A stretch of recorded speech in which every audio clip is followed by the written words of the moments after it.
Sit on your bed one day and ask yourself, what remarkably stupid things am I doing on a regular basis to absolutely screw up my life?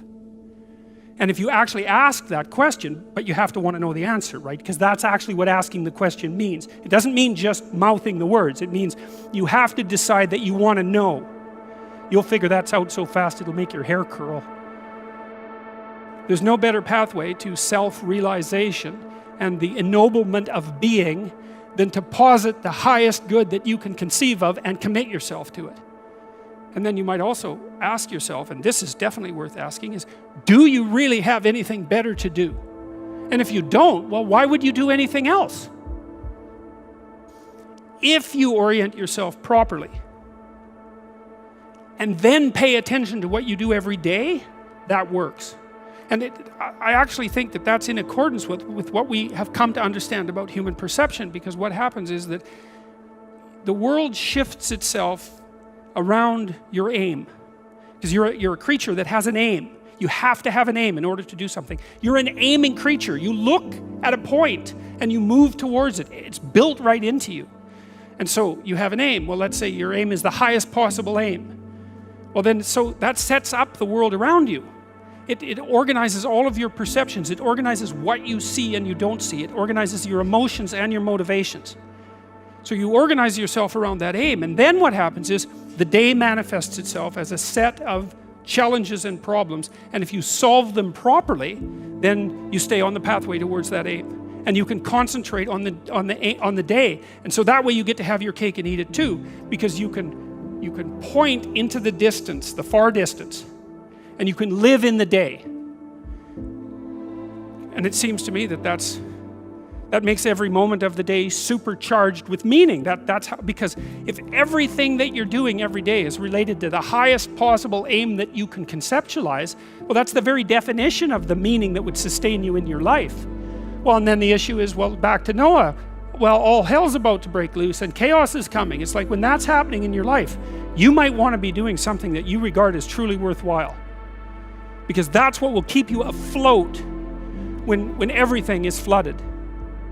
And you don't want to wait until the flood comes to start doing that, because if your ark's half built and you don't know how to captain it, the probability is very high that you'll drown.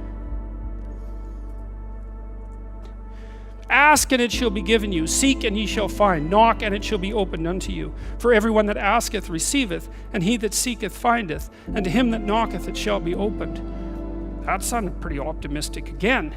But again, I think it's a description of the structure of existential reality, and by which I mean, when I'm in my clinical practice and I observe, and this is also the case with my students, is let's say people's lives aren't what they would like them to be. And so then you ask, why? Well, forget about tragedy and catastrophe, because that's self-evident, and we're not going to discuss that. Although the degree to which you bring about your own tragedy is always indeterminate. But I would never say that every terrible thing that is visited on a person is something they deserved. I think that that's a very dangerous presupposition, especially because everyone gets sick and everyone dies.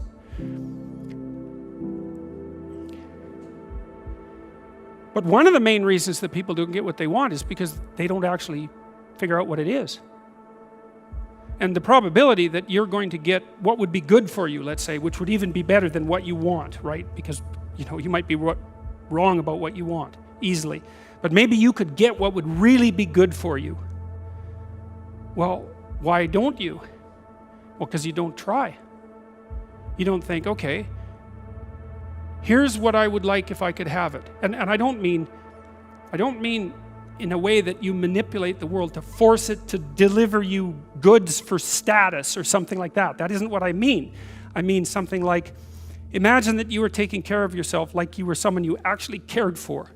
And then you thought, okay, I'm caring for this person. I would like things to go as well for them as possible. What would their life have to be like in order for that to be the case? Well, people don't do that. They don't sit down and think, all right, let's figure it out. You've got a life. It's hard, obviously. It's like 3 years from now, you can have what you need. You got to be careful about it. You can't have everything. You can have what would be good for you, but you have to figure out what it is, and then you have to aim at it. Well, my experience with people has been if they figure out what it is that would be good for them, and then they aim at it, then they get it. And it's strange because it's a strange thing. It's not quite that simple because, you may formulate an idea about what would be good for you, and then you take 10 steps towards that, and you find out that your formulation was a bit off, and so you have to reformulate your goal. So you're kind of going like this as you move towards the goal. But a huge part of the reason that people fail is because they don't ever set up the criteria for success. And so, since success is a very narrow line and very unlikely, the probability that you're going to stumble on it randomly is 0. And so there's a proposition here, and the proposition is, if you actually want something, you can have it. Now the question then would be, well, what do you mean by actually want? And the answer is that you reorient your life in every possible way to make the probability that that will occur as certain as possible. And that's a sacrificial idea, right? It's like, you don't get everything. Obviously. But maybe you can have what you need. And maybe all you have to do to get it is ask. But asking isn't a whim or today's wish. It's like, you have to be deadly serious about it. You have to think, okay, like I'm taking stock of myself. And if I was going to live properly in the world and I was going to set myself up such that being would justify itself in my estimation, and I don't mean as a harsh judge, exactly what is it that I would aim at? And so the issue is not so much the blindness of others, even though there's as much blindness among others as there is for you. But the issue here, the advice here, the description here is, you should be concerned about what's interfering with your own vision first. And you should leave other people the hell alone in relationship to that. And so if your mode of being in the world is, if you would just act better, things would improve for me, or if you identify the evil and the catastrophe as something that's outside, that someone else needs to fix, or that someone else is responsible for, then you're not going to fix that. And you're going to remain blind to the things that you're doing and not doing that make things not go well. And so it's just better to think, all right, I'm probably blind in many, many ways. And maybe there are some ways that I could rectify that, because it's highly probable that you're blind in all sorts of ways. I mean, in fact, it's virtually certain. And so it's just more useful to think, how is it that I'm wrong in this situation? There's this old idea that you go into the abyss.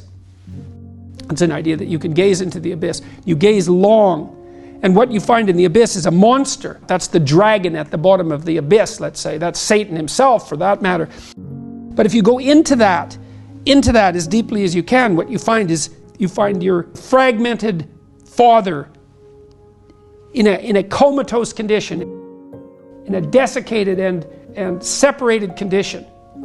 And then you revivify that. Well, what does that mean? It means something. It means that if you look in the darkness, you find the light. That's one thing it means. And that the light really stands out against the darkness, but that the light is to be found in the darkness. So that's a very interesting thing. That's a quest narrative. But it means more than that. It means something fundamental. So we know, for example, that if you take yourself out of your current state of predictability and safety, and you put yourself in a new situation, you'll learn, right? You'll incorporate new information. So that's a cognitive issue. But that isn't all that happens. What happens is that new genes turn on within you and code for the production of new proteins. And that happens neurologically. New parts of you turn on.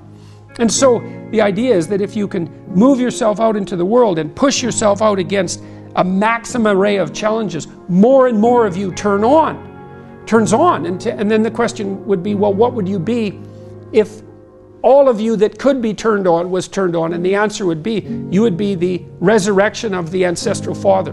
That's what you would be. And so that's why Christ says, I am the way and the truth and the life, and no one comes to the Father except through me. What that means is that if you take on the unbearable burden of being voluntarily, then that transforms you into the ancestral father. And that's true.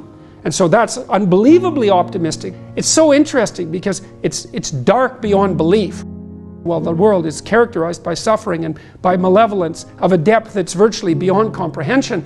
But if you choose to comprehend that, what you discover in that is the light that destroys the darkness. And that's really something to discover. There isn't a discovery that's more profound than that. That's the search for the Holy Grail or the Philosopher's Stone, all of that. If you actually want something, you can have it. Now the question then would be, well, what do you mean by actually want? And the answer is that you reorient your life in every possible way to make the probability that that will occur as certain as possible. And that's a sacrificial idea, right? It's like, you don't get everything. Obviously. But maybe you can have what you need. And maybe all you have to do to get it is ask. But the asking isn't a whim or today's wish. It's like, you have to be deadly serious about it. You have to think, okay, like I'm taking stock of myself. And if I was going to live properly in the world and I was going to set myself up such that being would justify itself in my estimation, and I don't mean as a harsh judge, exactly what is it that I would aim at? You could try this. This is a form of prayer, knocking. Sit on your bed one day and ask yourself, what remarkably stupid things am I doing on a regular basis to absolutely screw up my life? And if you actually ask that question, but you have to want to know the answer, right? Because that's actually what asking the question means. It doesn't mean just mouthing the words. It means you have to decide that you want to know. You'll figure that's out so fast it'll make your hair curl. You're perfectly capable of thinking. God only knows how. You're perfectly capable of immense feats of imagination and dream and fantasy. God only knows how you do all of that. What would happen if you consulted yourself about the best possible outcome for you? You might get an answer.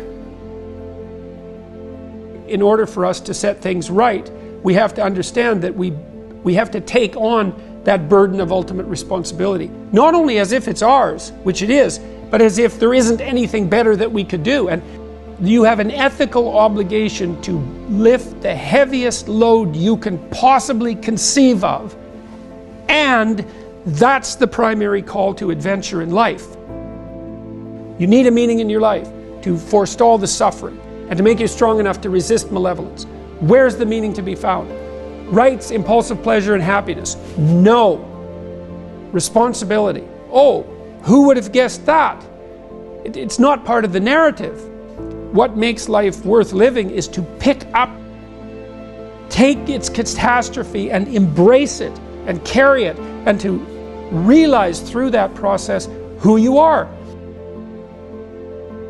When I talk to audiences about the relationship between responsibility and meaning, they inevitably go dead silent. There's not a rustle, there's not a cough. It's like, is that the secret? Is that the secret? It's the voluntary adoption of responsibility? It's like, well, that's the central message of the West. It's like to pick up your cross and bear it, and everyone's been told that, but they don't know what it means because it's not been articulated enough so that it becomes something that's practical. It's like, yes, look at the terrible responsibilities you have right in front of you. Your family is hurting. You're in trouble. There's problems in the world. It's like all of that's right there. And all you have to do is take responsibility for it. And then you've got what you need. It's something so magnificent that happiness pales in comparison. And so it's thin gruel happiness. And young people know that. They're pursuing hedonistic pleasure. And no wonder. But there's nothing in it that's sustaining. And all it does is make you cynical. It's like, is that all there is? Another one-night stand? Another binge party, and it's not like I have anything in principle against some of that exuberant, youthful hedonism. Look, the universities have turned into places of parties.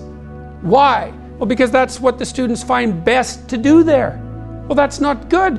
What you want to offer them is a reason to not party. It's like, no, you got to understand. You come to this class hungover. You're not going to be able to get it. You're not going to be able to write properly. you're going to pay a price for that hedonism.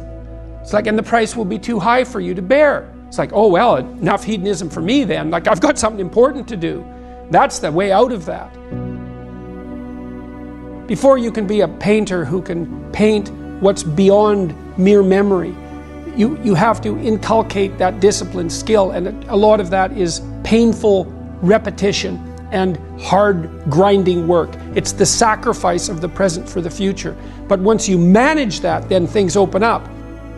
That's why we have disciplines, right? I mean, the words aren't there by accident. You have to narrow yourself first, and then you can broaden outward.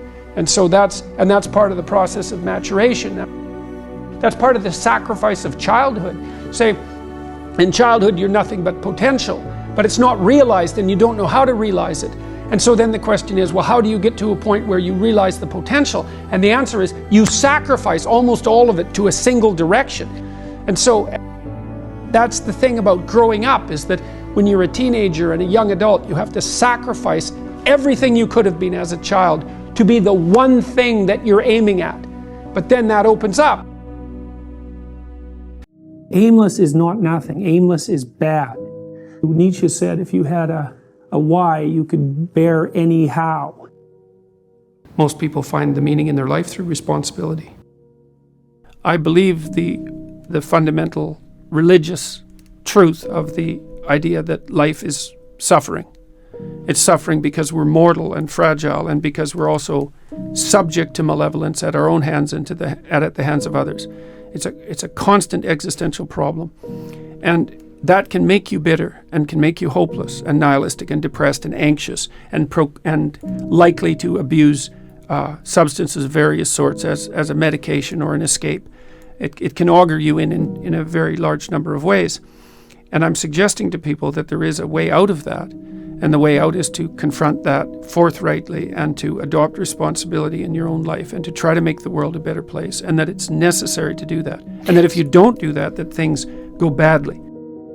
I think the deck is stacked against everyone to some degree because life is very difficult and we all die. But some people do have it harder than others. And all of us have it very hard at some times in our lives. It's like, well, what's the alternative? You take responsibility for that and try to struggle uphill, because the alternative makes everything worse. Find something in your life that's so worthwhile doing that the fact that you're going to suffer is justifiable. Yeah, life's rough, no doubt about it. And if good luck comes your way, then you should be grateful for it. And if happiness manages to manifest itself, you should be grateful for that too. So then you might ask yourself, well, what's the best antidote to the discomfort of life? And you might say, well, it's comfort. And I suppose that's what you act out when you swaddle a baby. But a better antidote is something like adventure to excellence. And that's far better antidote to suffering than the mere absence of suffering. So, not to say that the mere absence of suffering, that's not nothing. I've been a psychotherapist for 20 years. I've seen things you can't imagine, horror shows that you can't fathom, and people who have been hurt in so many ways, so many dimensions. It's like, should they be bitter? Should they be resentful? Should they become violent? These things don't help. They have to struggle uphill despite their excess burden. And it's responsibility, not guilt. It's the female crucifixion. And that's exemplified best in, well, the best portrayal of that I've seen is Michelangelo's Pieta. It's a statue of Mary, and she has Christ's body on her, as an adult, on her lap, and he's broken and destroyed, and she's displaying that. And that's the bravery of a mother, to allow that to happen. But not only that, to facilitate it. Where you go, kid. Where you go. Well, why? It's dangerous out there. It's like, yeah, no kidding. It's more dangerous here if you stay with me, by a lot. So you might lose your body out there in the world, but if you stay here, you lose your soul. It's a pretty competitive world. There's lots of competition for young men in particular. There's competition for status and limited resources and for the attention of women. And just because you're nice doesn't necessarily mean that you come out particularly well in those competitions.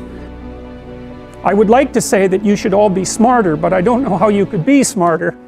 we don't know anything about how to improve intelligence, and I suppose we don't really know anything about how to improve industriousness either, but I can tell you that people who are industrious come up with a strategy for solving the problem that's ahead of them, and then they do whatever they can to stick to the strategy. And so, for example, if you sat down today or tomorrow for a couple of hours, 3 hours, and you filled in a Google Calendar, whatever you happen to use, with a strategy for studying and a list of when all your assignments are due and all of that, and when you're going to sit down and study, then you won't be in a position where you have to cram for 10 hours a day hopelessly right before, you know, an important exam. It's beautifully put that love is the highest ideal to reach for, and truth is... It's handmaiden. I thought about that for a long time, right? This hierarchy of ideal. And the thing about truth, that bitter truth, let's say, that cynical truth, is it can break the shackles of naivety. And actually, a burnt cynicism is a moral improvement over a blind naivety, even though one is in some ways positive, but only because it's protected, and the other is bitter and dark, but still better. But you're not done at that point, you're just barely started. I think optimally we exist to have something like a playful adventure, right? We're built for an optimal challenge. It's partly why we like to play, because in play you find an optimal challenge. It's almost like the definition of play. And so if you can organize yourself and the world optimally, then you have adventure, and maybe have the adventure of your life. And if you can do that brilliantly, then you can do it in a spirit of play. That's what you need and want. I saw in endless repetition in my clinical practice and in my own private life, when my eyes were open, the consequences of not saying what was true. It's like whatever hell you might fall into by opening your mouth when you have something to say that isn't popular, it's nothing like the hell that you're going to envelop yourself in if you lose control of your own tongue and mind. And like I said, in my clinical practice, I never saw anyone get away with anything even once. And so all you have in a situation like that is what is the truth. Now, you know, of course, you only have your approximations to the truth, but that's better than nothing. And so you need to be afraid of the right thing, and you should be afraid of contaminating your soul with deceit. That's what you should be afraid of. What happens is, you know, garbage in, garbage out, the old programmer saying goes, and so you'll fill your head with nonsense and no one will call you on it except you, but you can still that voice if you try hard enough.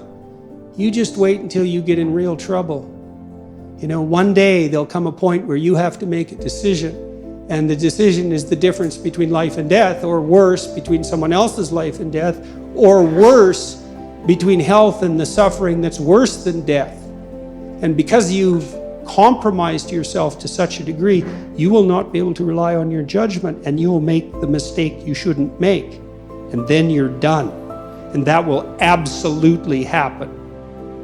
Yeah, well, I mean, you set what's great against what's tragic. Yeah. I mean, what else could you possibly do? And so then you say, well, how do you find what's great in your own life? And part of that is you watch. It's like, when is it that I'm doing something that alleviates my suffering, right? It's a real, you have to ask that question to yourself honestly. One of the things you have them do is say, well, why don't you just watch for a week? Like, watch yourself like you don't know who you are, and just see when you're not quite as miserable. Yeah. And then let's see if we can figure out what it is about what you're doing in that situation that's lifting the gloom. It's like, okay, there's something in that that's curative, right? And that's something in that that's curative is related to, well, you might say your purpose. It's like maybe part of the reason you're depressed is because you're too isolated. Well, now we can work on that. So let's see if we can increase the amount of time you're spending with your friends by like 20%. Or maybe you need a couple of new friends. Or maybe you need to work on your comic material, you know, because you can set that against the tragedy of life. You said that a harmless man is not a good man. A good man is a very dangerous man who has that under voluntary control. How should people become more dangerous? Becoming more articulate is definitely, I would say, that's the primary array of weapons. So I mean, physical prowess is something, and it's not nothing, that physical confidence that comes along with that as well. But the same thing replicated at the level of the ability to communicate and to think, that's way broader field of battle and opportunity. You want to take your rightful place in the kingdom? It's like, get your tongue straight, man. Get it under control in the highest possible sense. There's nothing that makes you more formidable than verbal competence, than being able to articulate, be able to think, to marshal your arguments, right? It's a battlefield metaphor. Get everything in order, all your information straight, to marshal your forces. Is it possible to have too much responsibility, to take too much responsibility for yourself? You can, for sure. Yeah, definitely. Dostoevsky said that every man was responsible for everything he did and for everything that everyone else does, which is kind of an insane statement, but also somewhat, it's true in a certain sense. You do have an indefinite responsibility, and you do have an indefinite capacity to bear that responsibility, but that doesn't mean it can't be crushing. And then I would say the antidote to that is that you're not in this alone. As your responsibilities mount and your opportunities increase, you have to delegate more and more. It's important that you do everything you can, but there's enough for everyone to do. And so you might say, well, the heroic path is one that leads to universal redemption, and that's true. And you might say, well, that's all on you. It's like, it is in a sense, but then the problem that you just described, it can be unsustainable, right? You can torture yourself for not doing it well enough. And it is up to you, but it's not up to you alone. It's not up to you alone. So you delegate, and you help build people around you so that they're all working in the same direction. It's an effort multiplier in any case. And you make sure that they get credit. Credit's good enough. It's not exactly right. The rewards are in accordance with their efforts, and you can distribute that. If you can routinize something and parse it off to someone else, say, here's a little kingdom for you, and it doesn't have to be little, and it's something that can grow, but here's a kingdom for you, well, then you can go off and do the next thing you need to do, which is extremely important. And you might think there's a kingdom, and then it's broken into little kingdoms, and so the farther you are down the hierarchy, the smaller the kingdom you get. But that's only true if you think the world's a zero-sum game, because you could also think of it as a place of indefinite number of the largest kingdoms possible. And I think, why do we think this is exhaustible in some sense, what we're doing? It doesn't look exhaustible. That's the limits to growth mentality. It's like, economists don't believe in that, because they think, well, no, we can just get more efficient, which we certainly are. We're way more efficient than we once were. And those gains in efficiency, when they're not being interfered with, are increasing at more than an arithmetic rate. Why do you think people have a tendency toward that zero-sum mentality? Yeah, well, I mean, there are elements of life that have a zero-sum element. I mean, if you're competing with another man, for example, to marry a particular woman, that's a zero-sum game if you only think of the game as including you two and that woman. So you can set up circumstances that are zero-sum. But to take that metaphor of zero-sum game, where there has to be winners and losers because there's a finite number of resources, is to assume that the rules of that game are the rules that govern the set of all games. And that's just not true. Games are infinitely multipliable. I mean, you can invent a new game. People do that all the time. The man who invented Catan, which is a game I really like to play, it's a very popular board game. That didn't exist until he invented it. Now, thousands and thousands of people play it, and he made a fortune from it. It's like that game never existed. So there doesn't seem to be any limit to the number of games we can invent. And it's a complicated problem because we are on a single planet, and some resources are more zero-sum than others, but we haven't really run into any actual zero-sum limits in terms of our, the probability of us living an abundant life on the planet. We've stewarded some resources very stupidly. We've done a very bad job of managing oceanic production, for example. And we have to be smart about our resources, but that doesn't mean they're zero-sum, and certainly doesn't mean the world is a zero-sum game. And that's a Malthusian idea, that population will grow till it consumes all available resources and precipitously collapse. And then why do we think apocalyptically? It's, well, because things do come to sudden ends. People die, people get fatal illnesses. Like, the world you so carefully constructed can be blown apart at any moment by a random occurrence, genetic mutation that causes the cancer that kills you. Like, life has a fundamentally apocalyptic aspect. And we do understand that because we're self-conscious, and then it's very difficult not to apply that kind of apocalyptic reasoning to things as such. The world's going to burn up. The climate's too hot. What about runaway positive feedback loops? Because that's what the climate types are afraid of. It's like, hey, they happen. How do we bind our apocalyptic thinking? That's a good question, man. That's a good question. We do that with the truth. That's how we do it. Through dialogue, through investigation, through exploration, through discipline, all of that. The Logos is the antidote to the apocalypse. And so what does that mean? Well, love and truth is the antidote to the apocalypse. Not the planet has too many people on it. Truth in the service of love. Mm-hmm. What do you mean by that? Well, it's a hierarchy of virtue, I would say. You know, there's an old idea that God is the sum of all that's good. I don't think sum is exactly the right metaphor. It's more like, imagine there are eternal verities: truth, beauty, justice, love, courage, fortitude, compassion. Think of all those things as virtues. So virtue is what all virtues have in common. That's the relationship of God to the good. Or you may think, how would that manifest itself in your life? Well, that might be pursuit of the good. And that's the pursuit of the good that unites all proximal goods. Well, what is that exactly? Well, it's something like belief that it would be for the best that all things flourish to the degree that that's possible. When I was a clinician, I thought of that as the good in me serving the best in my clients. And I think the desire for that to happen, that's love. So that's the desire for, you say, well, you take a human, bent, broken, miserable, malevolent, hurt, corrupt, weak, frustrating, disappointing, all of those things that we can lay on ourselves because of our inadequacies. It's like, it's easy to dismiss that. And part of that dismissal is what drives the notion that the planet has too many people on it and that we're a cancer on the face of the earth. It's like, it's not easy to love that. But what do you want? You want the broken people to rise up out of their brokenness rather than despise them for it. And then you orient yourself towards that and try to pull that out of people and yourself. Keep facing challenges voluntarily. Pay attention at a rate that works for you. Develop your competence. That actually stabilizes the environment around you, so it actually is less predictable and less threatening. Plus you accrue that evidence and you get the social support for doing so. That's your best pathway forward.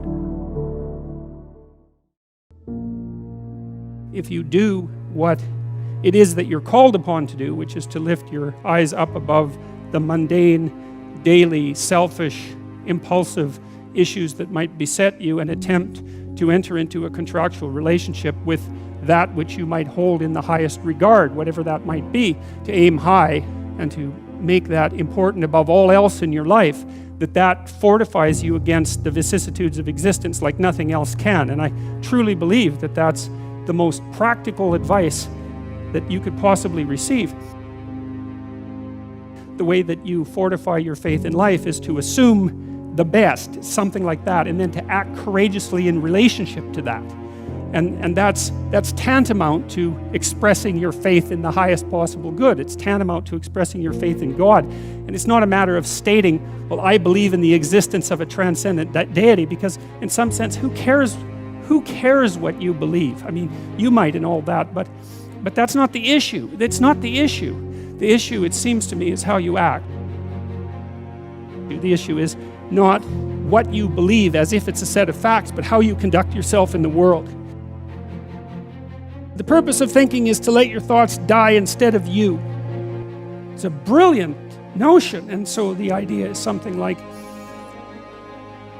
you can conjure up a representation of yourself. You can conjure up a variety of potential representations of yourself in the future. You can lay out how those future representations of yourself are likely to prevail or fail. You can cull the potential yous in the future that will fail, and then you can embody the ones that will succeed. You do that well simultaneously, conjuring up a representation of your current state and determining for yourself, because of your undue suffering, which elements of your pathetic being need to be given up so that you can move forward into that future. And the goal, what is it that you're aiming at with that work and that sacrifice? That's the ultimate question. What is it that you're trying to do? Well, you're trying to improve the future. We believe that the future can be improved. We believe that it can be improved as a consequence of our sacrificial work. And so, once again, what are the limitations? What are the limits to that? What are the necessary limits to that? I would say we don't know. We conjured up this remarkable idea. The future exists. We can see it even though it's only potential. We can adjust our behavior in the present in order to maximize our probability of success in the future. How best to do that? Well, the idea is something like, don't hesitate to offer the ultimate sacrifice if you want the future to turn out ultimately well. What is it that you could contract for, let's say, if you were willing to give up everything about you that's weak and unworthy? The proper sacrificial attitude produces a psychological state and then a social state that's a manifestation of that attitude that decreases the probability that the world will careen into hell and increases the probability that people will live high quality, meaningful, private lives in a society that's balanced and capable of supporting that. And none of that seems to me to be questionable, really. I also don't think it's anything that people don't actually know. You know, people have told me many times that when they listen to me talk, they're hearing things that they already knew but didn't know how to say. It's something like that. And this is one of those things that I think is exactly like that. I mean, I think it's at the very core of our moral knowledge, which is our behavioral knowledge and our perceptual knowledge. I mean, let's get this straight. Moral knowledge is no trivial matter. It's knowledge about how it is that you orient yourself in the world. There's no more profoundly necessary form of knowledge. Well, it's predicated on something that's exactly like this. We know that we have to make sacrifices. We know that we have to aim at what's good. So then why isn't that we don't aim at what's best and make the sacrifices that are necessary in order to bring that into play? I think it seems to me that in some sense that's self-evident. The question is why we don't do it, but there's answers to that too. Life is hard and it hurts people. It's rife with limitation, and some of it's arbitrary, and some of it's unjust, and some of it's worse, some of it's malevolent, which is even worse. And it's not surprising that that combination of vicissitude can turn people against being. But I think even when that happens, and even when people have the kind of history that if they revealed to you, you would say, well, it's no wonder you turned out that way. The people who turn out that way still know that it's wrong. They still know that however deep their own suffering, however arbitrary their own suffering, however much that's caused by the malevolence of others, as well as the tragedy of existence, that does not in any way justify their turning away from the good. And I believe everyone knows that. I believe that they know it implicitly, even if they don't allow themselves to know it explicitly. And I believe that if they violate that idea, then they violate themselves, and that they end up in Cain's position, which is the position of the man who's been given a punishment that is too great to bear. Now we're capable of making sacrifices in abstraction, right?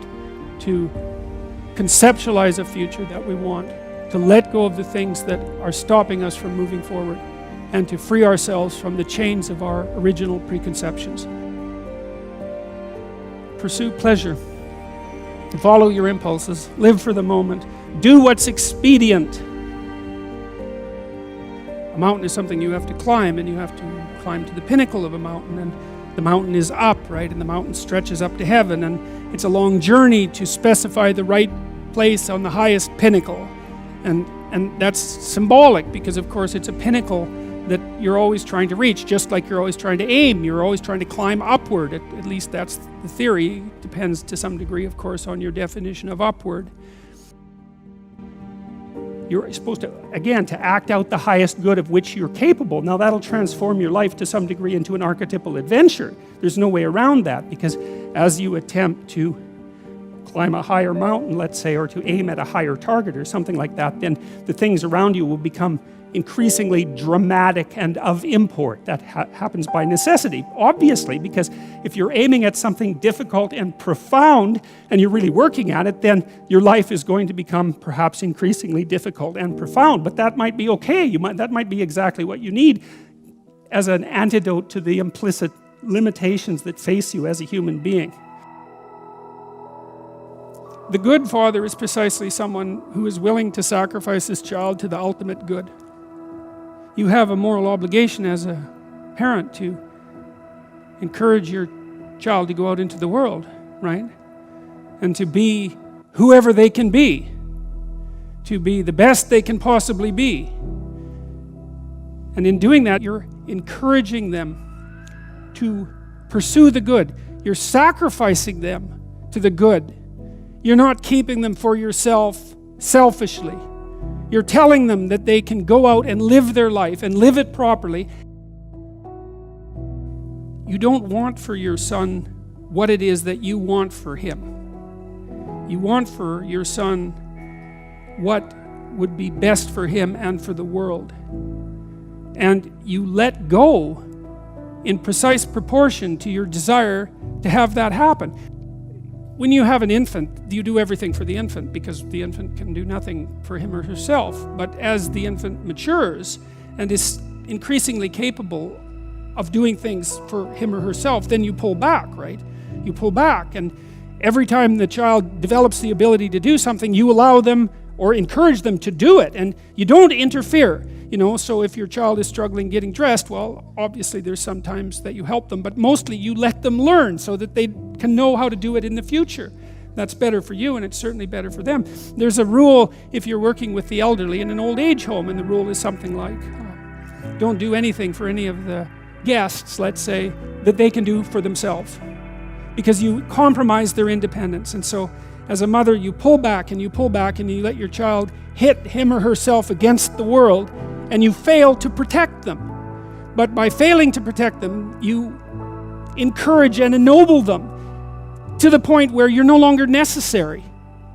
Now, they may still want to see you, and it would be wonderful if that was the case, but the point is that you're supposed to remove yourself from the equation by encouraging your child to be the best possible person that person can be. And you sacrifice your desires, all of your desires to that, your personal desires, even your desires for your child in relationship to you. Because you want them to move forward into the world as a light, right? As a light on a hill. That's what you want, if you have any sense. And so you don't get to keep your children at home because you need them. If you don't know what you're doing, you don't know where you are, and you don't know where you're going. And if you're in a place where you don't know where you are or where you're going, you're in danger. Because that's unmapped territory, and God only knows what lurks in unmapped territory. If you're so confused and disoriented that you don't know where you are or where you're going, there are predators of the spirit who are much worse than snakes that are waiting for you. And the probability that you'll move from aimless, hopeless, joyless anxiety to nihilism, corrosive bitterness, and genocidal fantasy in the fundamental extreme is very high. It's like, well, I just want to be happy. It's a slogan. It's the most common slogan of our time, I would say, and it's such a preposterous slogan. It's like, what do you mean just? You just want to be happy. That's all. That's all you want. That absolute impossibility. You want bliss unending no matter what you do, and that's all you want. It's not exactly a small ask, let's say, because it's the same thing as asking to dwell permanently in paradise. It's something like that. And then it also isn't true. That isn't what you want. If you do careful analysis of what people mean when they say they just want to be happy, what they mean is they don't want to suffer stupidly. We're much more concerned with not experiencing an excess of negative emotion than we are with experiencing a surfeit of positive pleasure. So first of all, we don't mean we just want to be happy. We mean, please don't make us too miserable. And fair enough, that's reasonable. But then even on the happiness front, even on the absence of misery front, that's not true. It's like it isn't obvious at all that we want happiness. It isn't even obvious that we want absence of misery. What's really obvious is that we want an adventure. Right? We want an adventure that's so compelling that it makes the misery of life not just justifiable, but worthwhile. You want to look back on your life, and you know this to be true. You want to be able to say to yourself, even considering a month or a week or a series of days, you want to be able to say, that was really difficult, but you know what? It was worth it. And I think that's what you want from your life. It's something like, you know what? That was difficult, but it was worth it. And that meant that the adventure was so great that it justified the difficulties. And so then the question is, and here's the question, where do you find the great adventure of your life? Well, how about in truth? Well, why? Because you don't know what's going to happen if you tell the truth. It's a mystery. It's going to lay itself out for you. And so that's an adventure, because you literally do not know what's going to happen. You have to let go of knowing what's going to happen. And so then you have that adventure, and then what is also the case is that it's you that's having the adventure. Right? Because if what you're doing is living in truth, that's you, that truth is you. And so that means that whatever happens when you tell the truth is your adventure. And then you think, well, I'm using deception. It's like, well, maybe you are, but maybe deception is using you. And then maybe it's the spirit of deception that's having the adventure of your life. And then you might ask yourself, well, why are you so miserable and unhappy? And the answer would be, well, the spirit of deception is having the adventure of your life. You're not even there. Because if you're not living in truth, you're not there. Obviously, what's there is the spirit of deception. And you might think that's your deception, but I would be very careful about thinking that, because there have been centuries of meditation on the nature of the spirit of deception. And the answer isn't that the spirit of deception is you. The answer is that the spirit of deception is something that possesses you, convinces you that it's you. And that's not something you want to fall into the clutches of. The world is founded on a sacrifice, right? And that's what the crucifix represents. And European towns were built around a church, and the church was built around an altar, and the altar was built around the idea of sacrifice. So the sacrifice, the proper sacrifice, is at the center of the community. That's what that idea means. Now you might ask, well, what's the proper sacrifice? And the answer is something like the voluntary willingness to bear your cross. And then you might say, well, what is your cross? And the answer to that is, well, that's the catastrophe of your life, right? That's the fact you'll be betrayed, the fact that you're going to die, the fact that you're going to be in pain, the fact that your loved ones will see you suffer, the fact that the mob will come after you, the fact that criminals might be preferred to you, etc. It's all the potential catastrophes of your life. And then the sacrifice is the idea that you have to let your, what would you say? You have to let your narrow ego go enough so that you pick all that up voluntarily, all of that. And then that transforms it. And I think that's literally true. I think that's what all the psychological evidence points to, is that if you adopt a stance of voluntary challenge, even in relationship to tragedy and malevolence, that's the pathway to transcendence. Do you have something to say that you're not saying? If you do, then it's your fault. This is your fault. It's your problem. And you might say, well, I'm too afraid to talk. It's like, fair enough. How afraid are you not to talk? You know, people say to me frequently, they compliment me on my bravery. And I think, you don't understand. I'm not brave. I don't like conflict. I'm way more afraid of losing control of my tongue than I am of the consequences of saying what I have to say. Because I know what happens when we allow other people to control our tongues. It's not good. It's not good. It's hell itself. And so, of course, it's troublesome to suffer the slings and arrows of outrageous fortune when you say what you have to say. It's like, that's fine. Try not saying what you have to say. well, that'll be okay in the moment. It's like, yeah, in the moment. But unfortunately, your whole life isn't in the moment. Practice in developing the capacity for skilled movement forward in a manner that simultaneously encourages the others that you're cooperating with to do precisely the same thing. And that's not some arbitrary ethos. It's not arbitrary, because if that doesn't happen, then nothing flourishes. And if it does happen, then everything flourishes. It's also not relativistic in some sense, because you have to do that no matter what you're doing. No matter what it is that you're doing, if you do that well, you're doing whatever it is you're doing well. In fact, that's really in some sense how you would define well. If you give up enough psychologically, you'll cut your losses in actuality. And of course, that's sort of what thought's for, is right? So that you can get yourself straight. You can give it up in abstraction, so you don't act out the pathology, and then nothing dies in actuality. But that still means you have something to give up. You want to initiate a process of active engagement with the dragon that burned you, fundamentally. The psychophysiological pattern of active engagement is the opposite to the psychophysiological pattern of involuntary stress.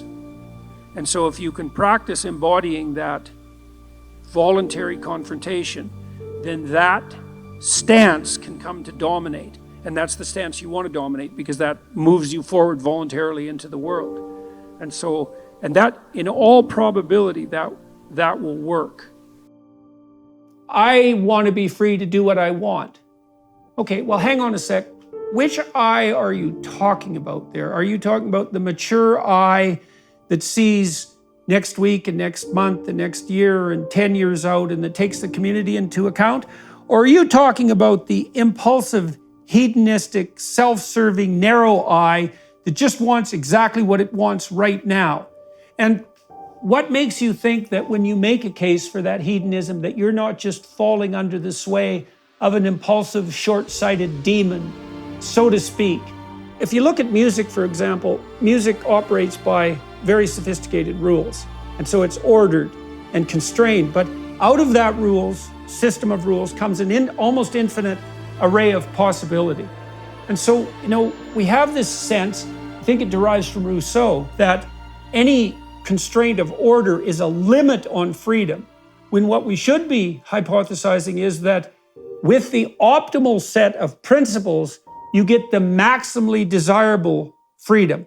And it's not freedom from everything, and it's not freedom to do anything. It's certainly not a narrow hedonistic freedom, because that backfires on you like the next day.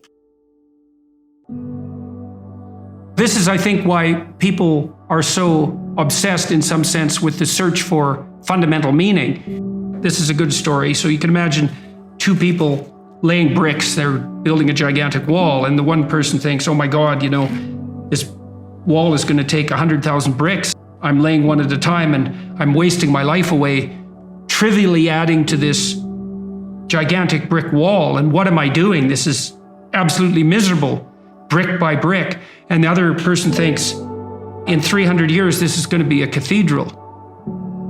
And so the person in the second state is doing exactly the same thing at a local level, laying bricks, but each brick is related to a very high goal. And that means the reward that's attendant upon the laying of the brick is proportional to the goal of the entire behavioral process. So if you're aimless and goalless, then you can't elicit any positive emotion. And if your goals are fragmented, which is also what happens if you're aimless or your goals lack unity, if your goals are fragmented, then no given behavioral manifestation can elicit any dopaminergic reward, because it's not a step forward to anything desirable. One of the things, I did write about this in my first book, particularly about putting your house in perfect order. It's like, well, if you're lost, one of the things you can do is look around and see what direction you could take locally. Fix something. Find something that you could do that would make things better, that you would do. And there's a humility in that too, because especially if you're in a low energy state, it's like, oh my God, I don't have enough energy to make dinner. It's like, do you have enough energy to put a fork on the table? And sometimes people are so depressed that that's really all they can do. Can you take a small step forward no matter how small that is. Implement a micro routine, even something like washing a cup and putting it back in the shelf. And you know that's a good thing because you have a shelf and there's cups on it. You've already decided that's an appropriate way to live, is to have your coffee cups on a shelf. If you go ahead with cleaning out the cup and putting it on the shelf, then you've taken steps towards a valuable micro goal. You get a dopamine kick from that. That transforms itself into adrenaline and energizes you. In part, what the dopamine system is doing. So imagine that the purpose of the dopamine system is to elicit a satiating reward, fundamentally. But then the satiating reward is something that has to be approached in steps. And so in order to maintain the motivation necessary to approach the satiating reward, you have to mark each of the steps with a marker of pleasure.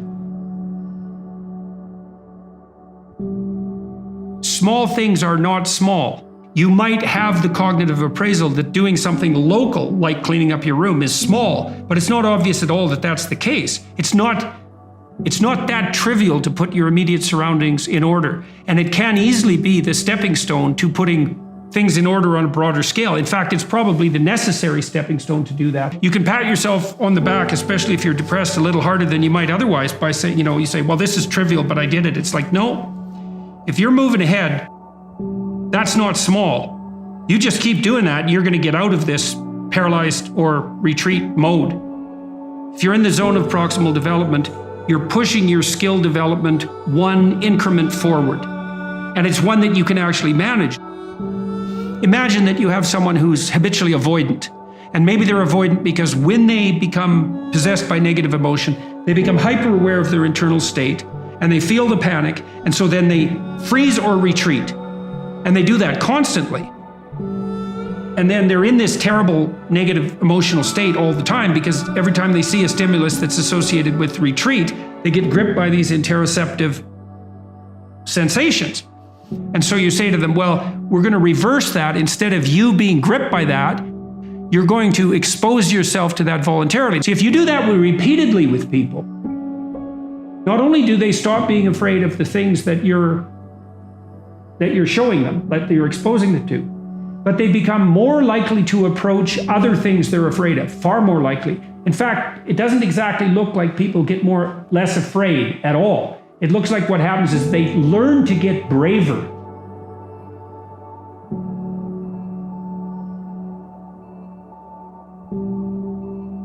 One of the cognitive phenomena that loads very heavily on neuroticism is self-consciousness.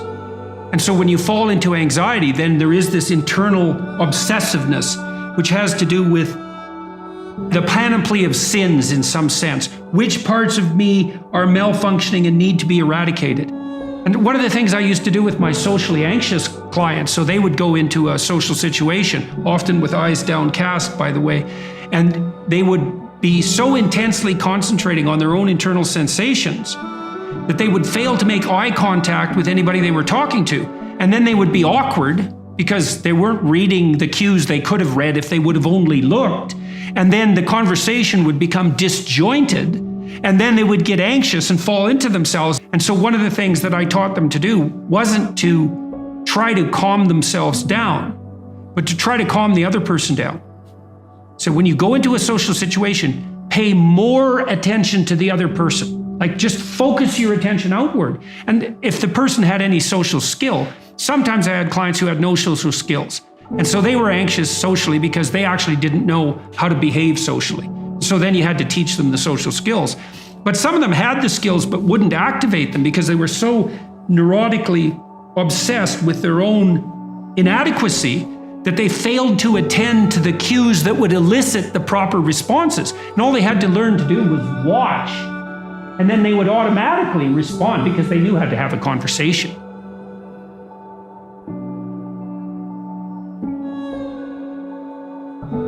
See, the reason that socially anxious people are so interoceptive is it's involuntary, right? They get gripped by the negative emotion, and then that produces this intense, obsessive interoception.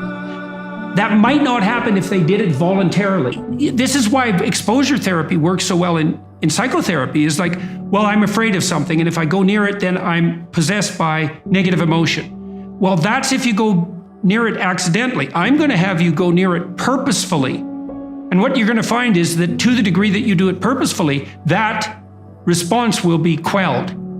And that happens. It's extraordinarily reliable. Imagine you anticipate something and then you make a mistake. Now the question then becomes, how significant is the mistake? The depressive takes that punishment response, let's say, that's a consequence of failed anticipation, and can't bind it. It just takes out all of their potential future selves. And so then they're in a depressive pit. That's too much learning from failure. That binding problem is really tricky. One of the rules of thumb for that that's extremely useful, that's socially instantiated, is innocent until proven guilty. So you might say, when those thoughts come up, because they're adversarial and accusatory thoughts, you might say, well, that is part of the realm of possibility. But when your child does something wrong that's minor, you don't say you're a rotten kid. You bind it. You say, look, kid, here's a bunch of things you're doing right. But in this particular example, specific situation, here's the minimal thing you did incorrectly and how to alter it. And it's a really good habit of mind to address towards yourself as well as to other people, which is to say, well, what's the minimum crime that I'm responsible for in this moment? And that's part of this miracle of the presumption of innocence, and especially without proof. A lot of what I did in my clinical practice to people who had a depressive temperament was help them make a case for themselves. It's like, well, maybe you're as bad as you think you might be, but maybe not. Let's take the contrary argument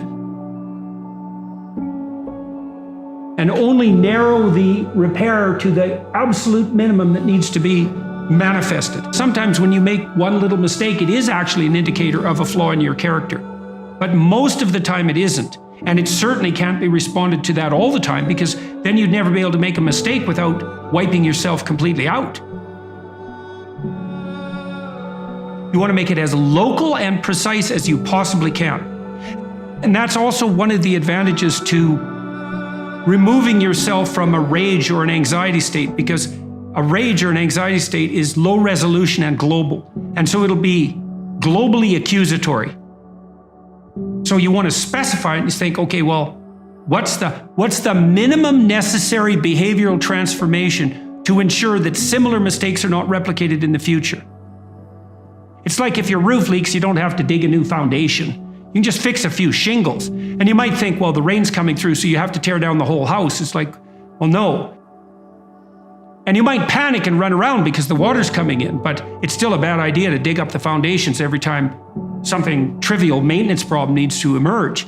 And so one of the things that's very useful to learn is like, well, is this only a trivial maintenance problem? And one of the advantages to that too is that if it's not the collapse of your entire self, let's say, and it's a trivial maintenance problem, you're much more able to activate that courageous response to anomaly that's part and parcel of exploratory behavior and eventual success. So when part of the trick of many sorts of, well, I would say religious training enterprises, certainly the meditative enterprises, is something like, how do you tell yourself a story, like a real story, though a story that actually works, where you can confidently approach the thing that's blocking your path? How do we come to know ourselves in terms of our personalities and, more importantly, potential? One of the first ways to come to know yourself is to understand that you don't. You know, you can learn to kind of watch yourself like you're watching a stranger. So you have to understand that you don't know who you are.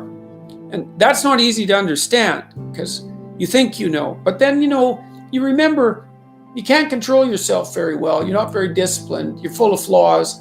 Maybe you don't know yourself as well as you think.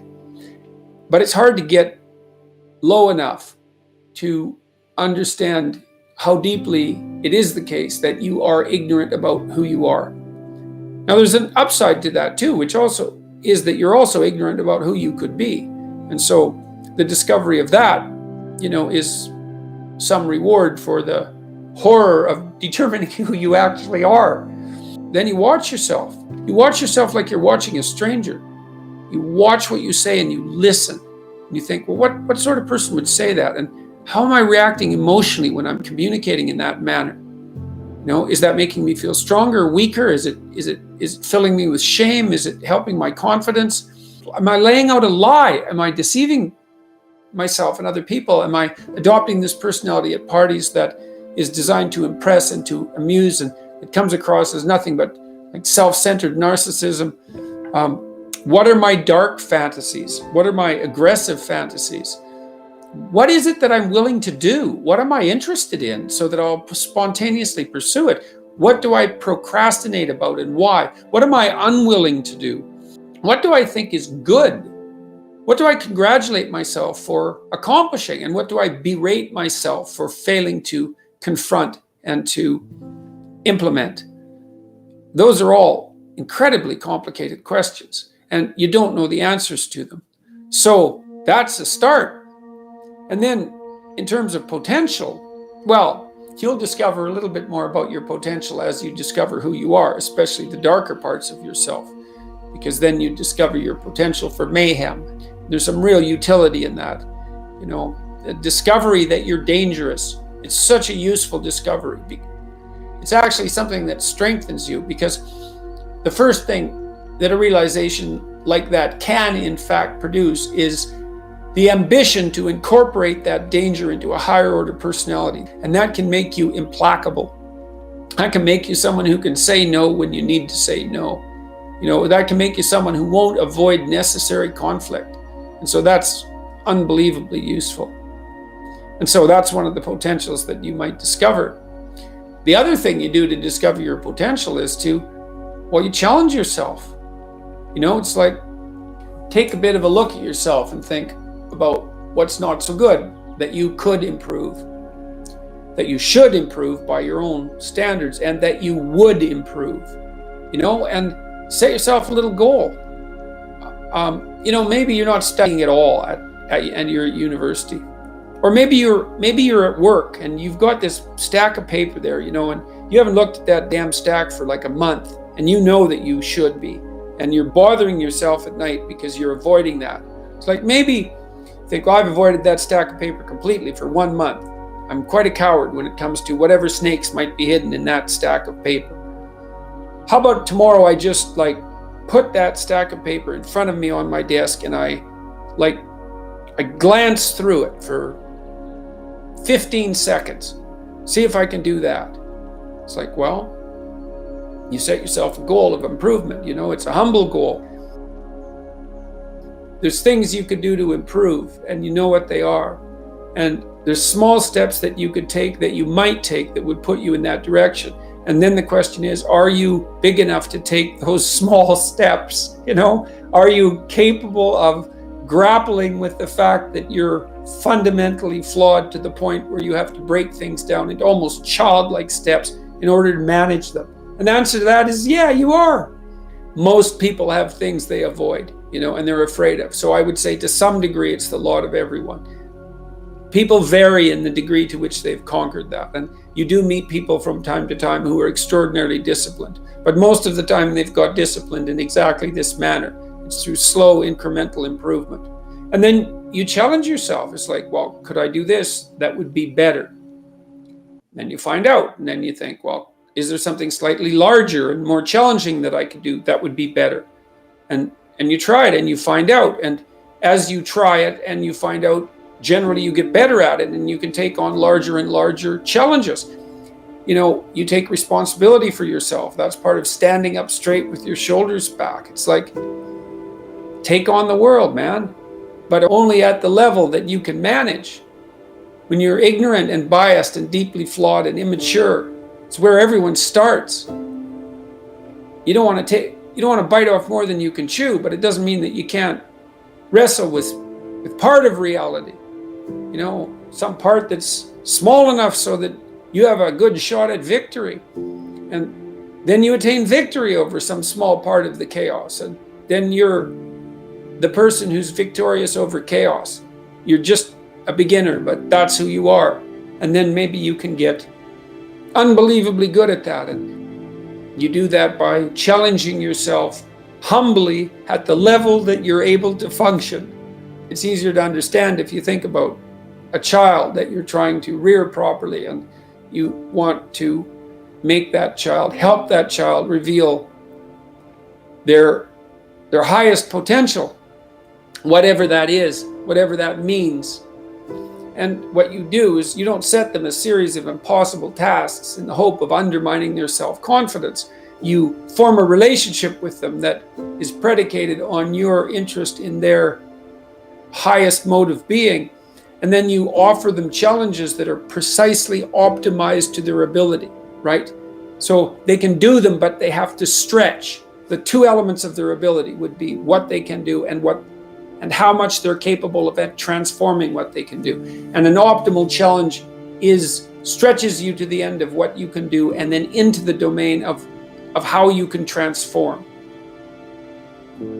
You have to be humble and wise enough to understand that you might have to aim pretty damn low, especially in those places where you're not functioning well.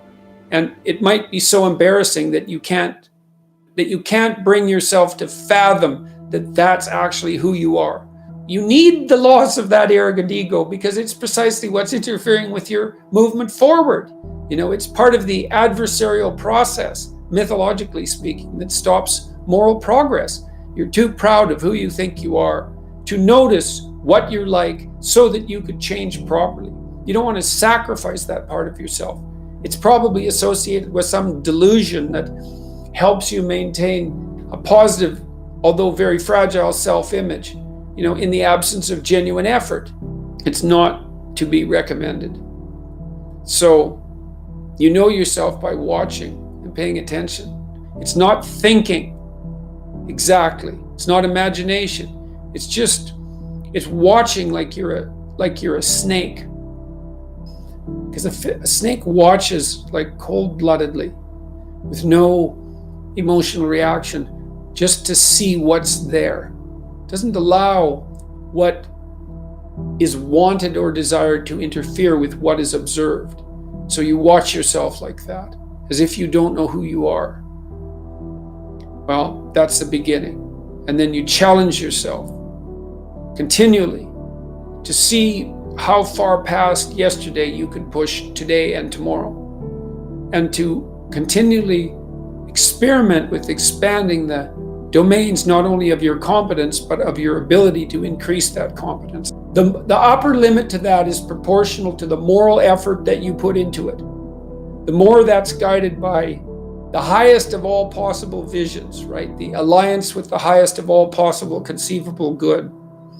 The more it's accompanied by truth in speech and action, the more you will develop your potential. And I believe that potential to be as unlimited in the upward direction, more unlimited in the upward direction than it is unlimited in the direction that brings people to the political and social hells that so often characterize the world that we inhabit. And so you also, I suppose, have to be willing to undertake that as an adventure, because it's a hell of a thing to bear that kind of responsibility. It takes a person out of the ordinary. It takes them out of themselves. But there's deep meaning to be had in it, and there isn't anything better that you can do. Everyone in their right mind knows that there's a million ways of doing things wrong, and one way, if you're lucky, to do things right. And so the notion that it's a very, very narrow pathway that you tread upon if you're doing things right, that's wisdom. That's the line between chaos and order that you're supposed to be on constantly, right? It's a very, very thin line, because if you're a little bit too far in one direction, then it's too much chaos. And if you're a little too far in the other direction, then it's too much order. And both of those aren't good. The balance has to be exactly right. And you can feel that. And I truly believe you can feel that. And I think it's your deepest instinct. It's your deepest instinct. And I mean that biologically. I don't mean that metaphorically. I think that your psyche is arranged to exist in a cosmos that's composed of chaos and order. I think that's why you have the hemispheric structure that you have. And then when you feel as if you're meaningfully engaged in the world, when the terror of your mortality strips away and you're engaged and it's timeless, that's the deepest instinct you have telling you that you're in the right place at the right time. And then what you do is practice being there. And that's that that narrow spot that's so difficult to find, you wander around it. Maybe if you're lucky, you can watch. This is an experiment. Watch yourself for 2 weeks. Like you don't know who you are, because you don't. So watch yourself for 2 weeks and notice there's going to be times when things are proper. They're arrayed properly for you. It's not easy to notice because when they're arrayed like that, you're so engaged, you don't exactly notice, But you'll see, oh, I'm in the right place. It's like, okay, how'd I get here? What am I doing right? How is it that this could happen more often? I'd like this to happen more often. How would I have to conduct myself in order for that to happen more often? And then you practice that, and then maybe instead of 10 minutes a month or 10 minutes a week, it's like 15 minutes a day, and then it's half an hour a day, and then it's an hour a day, and then it's 4 hours a day. And maybe if you're extraordinarily careful, then you get to a point where you're like that a good proportion of the time. You are not the master of your own house. There are spirits that dwell within you, meaning you have a will and you can exercise a certain amount of conscious control over your being, but there are all sorts of things that occur within you that seem to be beyond your capacity to control. Your dreams, for example, that's a really good example, or your impulses, for example. You might think of those as so foreign from you that you don't even want them to be part of you. But more subtly even, how about what you're interested in, what compels you? Like, where does that come from? Exactly. Because you can't conjure it up of your own accord, So if you're a student and you're taking a difficult course, you might say to yourself, well, I need to sit down and study for 3 hours. But then you sit down and that isn't what happens. Your attention goes everywhere. And you might say, well, whose attention is it then if it goes everywhere? Because you say it's your attention. It's like, well, if it's your attention, maybe you would be able to control it, but you can't. And so then you might think, well, Jen, just exactly what the hell is controlling it? And you might say, well, it's random. Well, it better not be random. I can tell you that. That happens to some degree in schizophrenia. There's an element of randomness in that. It's not random. It's driven by the action of phenomena that I think are best considered as something like subpersonalities. You can't make yourself interested in something. Interest manifests itself and grips you. That's a whole different thing. And so what is it that's gripping you? And how do you conceptualize that? Is that a divine power? Well, it's divine as far as you're concerned because it grips you and you can't do anything about it. And so there's a calling in you towards what you're compelled by and what you're interested in. And sometimes that might be very dark and sometimes not. But you're compelled forward by your interest. And so the idea that what moves you away from your country and your father's house and the comforts of your childhood home is something that's beyond you and that you listen to and hearken to. That's exactly right.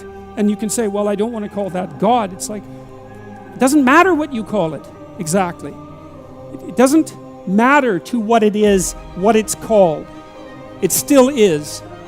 And if you don't listen to it, that's the other thing. If you don't listen to it, and I've been a clinician and talked to enough people now, as old as I am, to know this absolutely. If you do not listen to that thing that beckons you forward, you will pay for it like you cannot possibly imagine. You'll have everything that's terrible about life in your life and nothing about it that's good. And worse, you'll know that it was your fault and that you squandered what you could have had. So, this is not only a calling forth, but a warning. One of the things that I've noticed in my life is that nothing I've ever done was wasted. And by done, I mean put my heart and soul into, like attempted with all of my effort. That always worked. Now, it didn't always work the way I expected it to work. That's a whole different issue. But the payoff from it was always positive. Something of value always accrued to me when I made the sacrifices necessary to do something worthwhile. Go somewhere you don't understand. You have to go into the unknown. And that's God's first command. Go into the unknown. Because you already know what you know. And that's not enough unless you think you're enough. And if you're not enough and you don't think you're enough, then you have to go where you haven't been. Get away from your family enough so that you can establish your independence. And that isn't because there's something wrong with your family, but it means get away. I talk to people very frequently whose families have provided them with too much protection. And they know it themselves, and that means they're deprived of necessity. And you have to get yourself away from your dependency in order to allow necessity to drive you forward. And that's to become independent and to become mature. You know, we've been fed this unending diet of rights and freedoms, and there's something about that. There's something about that that's so pathologically wrong. And people are starving for the antidote, and the antidote is truth and responsibility, right? And it isn't because that's what you should do in some I know better or someone knows better for you what you should do sense. It's that's the secret to a meaningful life, and without a meaningful life, then all you have is suffering and nihilism and despair and all of that, and self-contempt, and that's not good. And it's necessary for men to stand up and take responsibility. If you were able to reveal the best of yourself to you in the world, that you would be an overwhelming force for good, and that whatever errors might be made along the way would wash out in the works. If you forthrightly pursue that which God directs you to pursue, let's say, that all things are possible. And so we don't know the limits of human endeavor. We truly don't. And it's premature to put a cap on what it is that we are, what it is that we're capable of. And so you know, you're already something, and maybe you're not so bad in your current configuration. But you might wonder, if you did nothing for the next 30 years except put yourself together, just exactly what would you be able to do? And you might think, well, that's worth finding out. But of course, that's the adoption of responsibility. There's lots in the world to fix. Everything that bothers you about the world and about yourself should be fixed, and you can do that. I have a friend. He lives in Montreal. His name is James Simon. He's a great painter, and he's taught me a lot of things. He's helped me design my house and beautify it.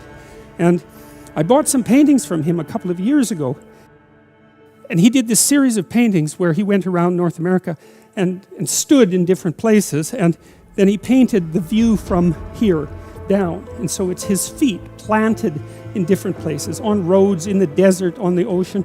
Yeah, well, you know, he was trying to make a point, and the point was that wherever you are, it's worth paying attention. And that's because, you know, so all these places that he visited, he looked at exactly where he was, standing by the side of the road in the desert.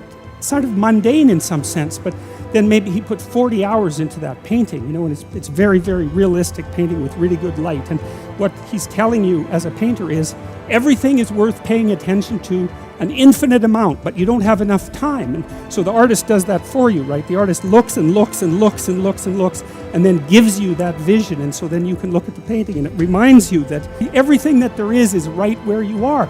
And that's a hard thing to realize, but it's actually true.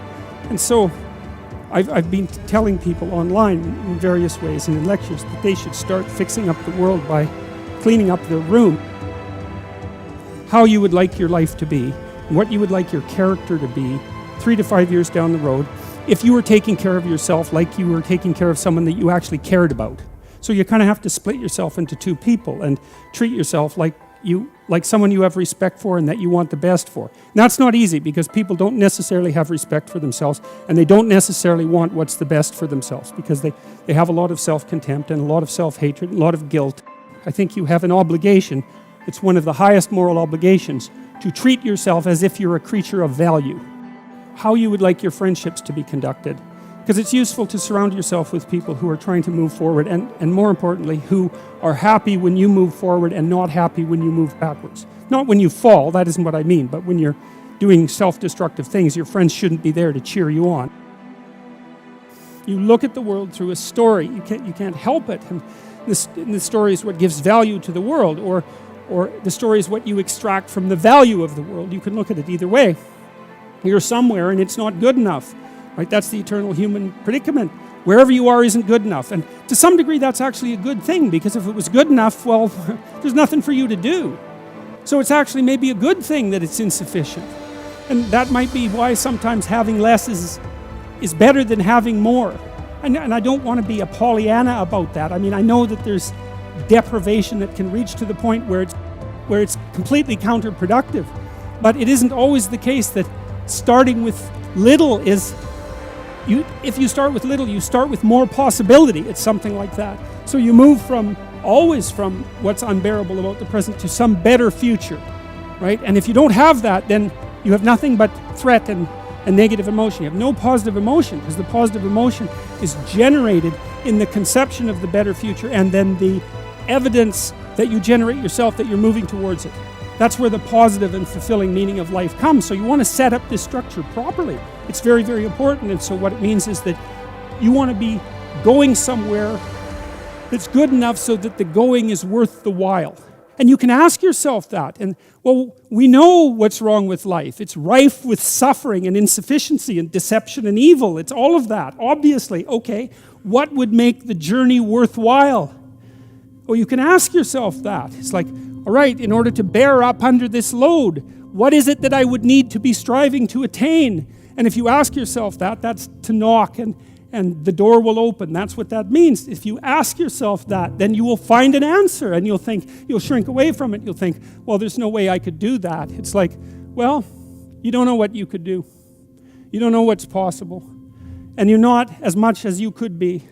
And so God only knows what you could do and have and give if you sacrificed everything to it.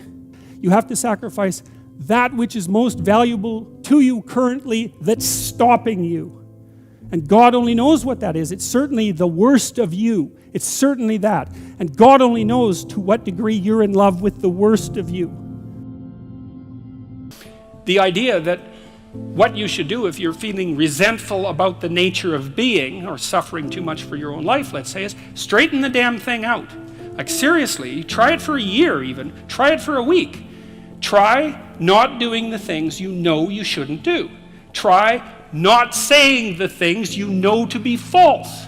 And just watch what happens. You might as well give it a shot, right? Because you say, well, I'm all in for a year. You know, I'm going to do things right. And then I'll just stand back and I kind of watch how things unfold. And maybe I'll reconsider at the end of that year. It's like, try it.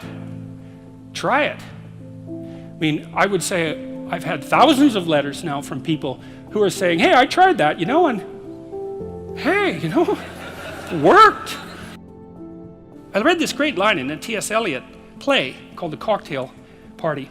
And in it, this woman comes up to a psychiatrist and she says, you know, I'm having a really rough time of it. I'm suffering badly. My life is not going well. And then she says, I hope that there's something wrong with me. And the psychiatrist says, well, what the hell do you mean by that? And she says, well, here's how I look at it. There's either something wrong with the world, and I'm just in it, and that's how it is.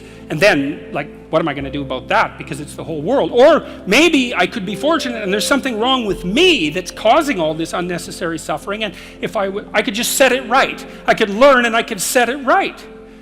And so, well, I've been thinking about that for a very long time, and I think, well, if your life isn't going the way it is, you know, you can find someone else to blame, which is pretty convenient for you and also relatively easy, or you could think, okay, I don't like life. I don't like the way my life is unfolding.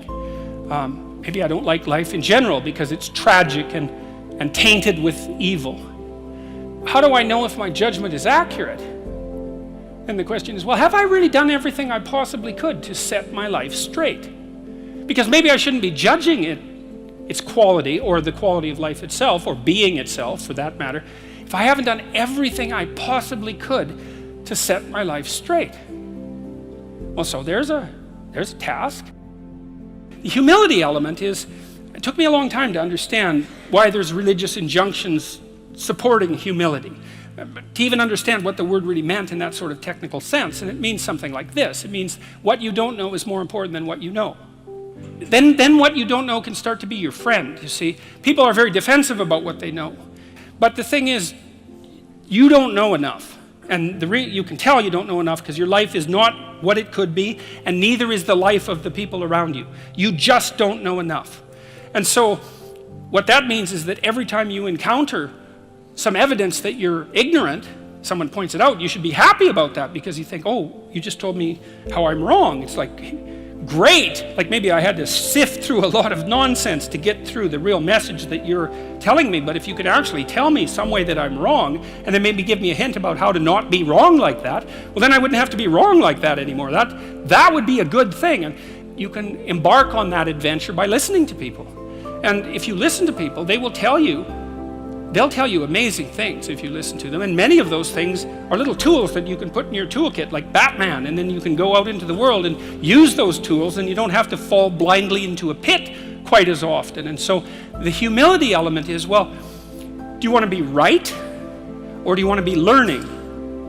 And it's deeper than that. It's, do you want to be the tyrannical king who's already got everything figured out?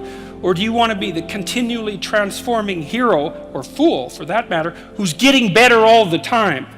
And that's actually a choice, you know. It's a deep choice. And it's better to be the self-transforming fool who's humble enough to make friends with what he or she doesn't know and to listen when people talk. And listening is a transformative exercise. Like if you listen to the people in your life, for example, if you actually listen to them, they'll tell you what's wrong with them and how to fix it and what they want. They can't even help it if you start listening, because people are so shocked if you actually listen to them that they tell you all sorts of things that they might not have even intended to, things they don't even know. And then you can work with that. And the other thing that's so interesting, you know, now and then you have a meaningful conversation, right? You have a good conversation with someone, you walk away and you think, geez, you know, we really connected, and I know more than I did when I came away from that conversation. And during the conversation, you're really engrossed in it. And that feeling of being engrossed is a feeling of meaning, and the feeling of meaning is engendered because you're having a transformative conversation. So your brain produces that feeling of meaning for you. It says, oh yeah, this is exactly where you should be, right here and now. It's the right place and time for you. And that's a great place to occupy. And so a good conversation where people are listening has exactly that nature. And the reason it has that nature is because it is in fact transformative. It's one of the truisms of clinical psychology. Like if you're a clinical psychologist, a huge part of what you do is just listen to people. It's like, you know, they come in, they're unhappy and they'd rather not be, something like that. You say, well, why do you think you might be unhappy? And they don't know. They have some ideas, and they may have to ramble around for like a year before they figure out why they're unhappy. They get rid of a bunch of reasons why they thought they were unhappy that are untrue, and then you kind of get to the heart of the problem. And then you might ask them, well, if you could have what you wanted so that your life would be okay, what would that look like? Then they have to ramble around a bunch about that because they don't really know. But the listening will straighten them out because people think by talking. And in order to think, you have to have someone to listen, because it's very hard to think. Hardly anyone can think. And even the people who can think can only think about a limited number of things. But almost everybody can talk. And you can listen to yourself talk, and if someone listens to you, then you also have a foil for your thoughts, right? Because you can watch the person when you're talking and see if you're boring or see if you're amusing or if you're engrossing, all of those things. So like if you're arguing with your wife, let's say, or your husband, big party is going to want to win. And that's stupid because you don't want that. You want to defeat your wife in an argument. Oh, well, great. Like if she was going to disappear tomorrow, no problem. But like you're going to like live with defeated, miserable her for the next week? That's no good. So you listen and you think, okay, well, here's what I think you said, and maybe even make it a little stronger and more elaborated than was the case with the original utterance, so that you get the damn argument right. And because you don't want to win, you want to fix the problem. That's the winning. How do I decide if my inner voice is healthy or not, and how do I maintain it healthily? How can one tell if one's inner voice, judgment, or conscience is a healthy one and not a voice that is the result of an unhealthy mind due to past experiences?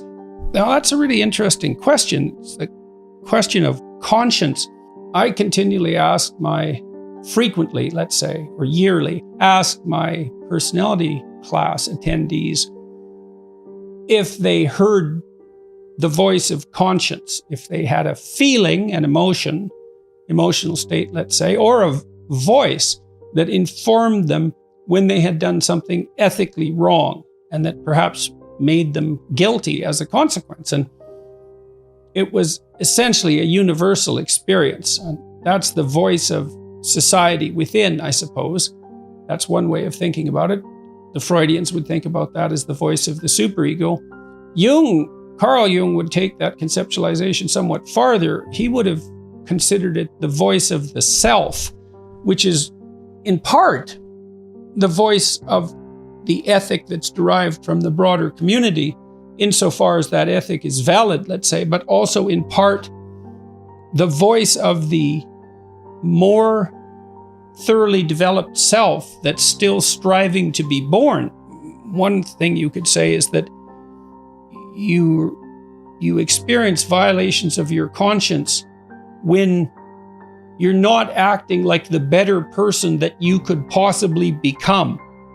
And so, to some degree, that's your higher self upbraiding you for failure to develop in the appropriate direction. And that seems to me to be a reasonable way of conceptualizing it. Now, the one question might be, how error-prone is your conscience, given that you're not omniscient? You have to attend to your guilt and your self-disgust and your self-contempt and your self-consciousness. You have to understand that the manifestation of those emotions might well indicate a moral failing on your part, or a lack that needs to be addressed, while at the same time considering that it is not a straightforward matter to deal fairly with yourself, and you can be too tormented by your conscience, too rigid, too responsible, take on too much weight onto yourself, deny yourself in a manner that isn't sustainable, and so forth, that a moral code, a moral way of being can become too rigid and inflexible, and despite its putative aim upward, be something counterproductive. I think most of the way out of that, if there is one, is, well, careful thinking. You have to see what your conscience says. You have to see how you respond. You have to capture that voice and your responses, and you have to think it through. But most of that is done in dialogue with other people rather than as the consequence of internal thought. You know, if you have a dispute with your wife or your husband, your intimate partner, sibling, your parents, anybody close to you, and it's useful for each of you in the dispute to ask yourself and the other person very seriously if you're at fault or if they're at fault, and for both of you to be able to contemplate that you might be at fault and so might the other person, and that it's in your best interest to sort out exactly who's made the error and where, and maybe it's both of you and maybe at different levels of analysis. I think the same might be said about your reaction to your conscience. It's not uncommon for me to talk to my wife, my kids, my parents, my friends for that matter, about something I might be feeling. Maybe I'm guilty about something, I'm self-conscious about something, I'm angry about something. I feel impelled by my conscience to do something as a consequence, to change something. It's very helpful to discuss such things with other people, to say, look, here's what I think I did wrong, and here's how I'm punishing myself, but I'm not sure that I'm not doing it in an exaggerated way. And you gather other people's opinions and listen to them carefully, and friends are extraordinarily useful in that regard. And that can help you calibrate it. So I think most of what we do to decide if our inner voice is healthy is discuss it with other people. And I believe, as I pointed out in my last book, explicitly, that tremendous amount of our sanity is maintained as a consequence of social interaction. So you can't find your authentic self merely as a consequence of a journey within, I would say. You're not, there's just not enough of you. You have to be informed by the broader social world. What is the best way to avoid falling back into nihilistic behaviors and thinking? Well, a large part of that, I would say, is habit, the maintenance, the development, maintenance of good practices, habits. If you find yourself dissolute, neurotic, if your thought tends in the nihilistic direction and you tend to fall apart, organizing your life across multiple dimensions is a good antidote. It's not exactly thinking. Do you have an intimate relationship? If not, well, probably you could use one. Do you have contact with close family members, siblings or children or parents? Or people who are even more distantly related? If not, you probably need that. Do you see your friends a couple of times a week and do something social with them? Do you have a way of productively using your time outside of employment? Are you employed? Do you have a good job, or at least a job that is practically sufficient and that enables you to work with people who you like working with, even if the job itself is mundane or repetitive or difficult? Sometimes the relationships that you establish in an employment situation like that can make the job worthwhile. Have you regulated your response to temptations, pornography, alcohol abuse, drug abuse? Is that under control? I would say differentiate the problem. There's multiple dimensions of attainment, ambition, pleasure, responsibility, all of that make up a life. And to the degree that it's possible, you want to optimize your functioning on as many of those dimensions as possible. Those are all the questions that I would decompose the problem into. The best way to avoid falling back into nihilistic behaviors and thinking. How can responsibility be differentiated from imposed guilt? Well, I think you adopt genuine responsibility, let's say healthy responsibility. I think you adopt that more or less voluntarily. I mean, there's an element of necessity and compulsion in our lives as well, because there are things we have to do to survive. But if you've explicitly formulated a set of goals and you're pursuing them, then you've adopted the responsibility to act in a certain manner to make those goals realize themselves. That's responsibility that you've adopted rather than responsibility that's been imposed on you, assuming that you've thought through the goals and you find your spirit in harmony with those goals. You can consult your resentment. I think that's a very useful step. If you find yourself angry and bitter about the things that you are responsible for doing, then that's an indication that you might be operating under some unhealthy compulsion, that you're rebelling, and that's the reason for the resentment, against the insistence that you act in a certain way. Although it's also possible that you're just immature and that you're rebelling against the discipline that's necessary to attain the goals that you genuinely do want to attain and that are valid and that you are actively engaged in constructing. So you have to get that straight, and some of that's a consequence of thought, and again, some of that's a consequence of discussion with other people with whom you're intimate enough to have a conversation like that. And perhaps they have conversations about similar things with you if you're fortunate. Human beings have built a mechanism, let's say, that's like a game engine. You know how there are game engines now that people have devised? They're computational devices, and you can take a game engine and you can generate games with it, like computer games. So the game engine is a mechanism for producing games. Well, that's what our brains are like. Our brains are game engines for producing games. And so what happens is that when you think, you produce an avatar of yourself, you produce a fictional world that avatar inhabits, and maybe you produce multiple fictional worlds and multiple avatars. That's the you that could be tomorrow, which is what you're doing when you're planning. And you walk the avatar through its potential routes, and those that look good you keep, and those that don't look good you kill. And so then you can embody the ideas that you keep and act those out, and hopefully the idea is that when you embody them, you're successful and you don't get killed. Don't have one plan. Right? If you're going to stake yourself on something, you should throw a couple of alternative scaffolds up beside you so that you have somewhere to go. You want to be a doctor. Okay.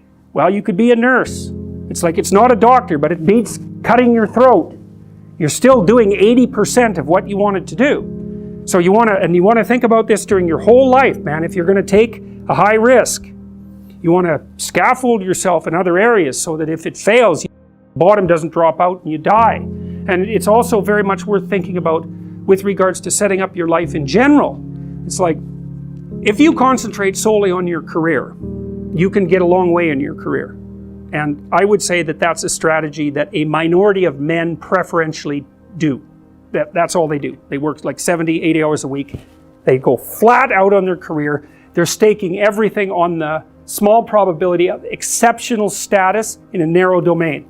But it's hard on them. They don't have a life. It's very difficult for them to have a family. They don't know how to take any leisure activity. Like, they get very one-dimensional. Now, it may be that unidimensionality is the price you have to pay to be exceptional at one thing, right? Because if you're going to be something like a genius level mathematician or a scientist, say, it's like you're in your lab all the time, you're working 70 hours a week or 80 hours a week, you're smart, you're dedicated, you're unidimensional, and that's how you get to beat all the other people who are doing that. It's the only way.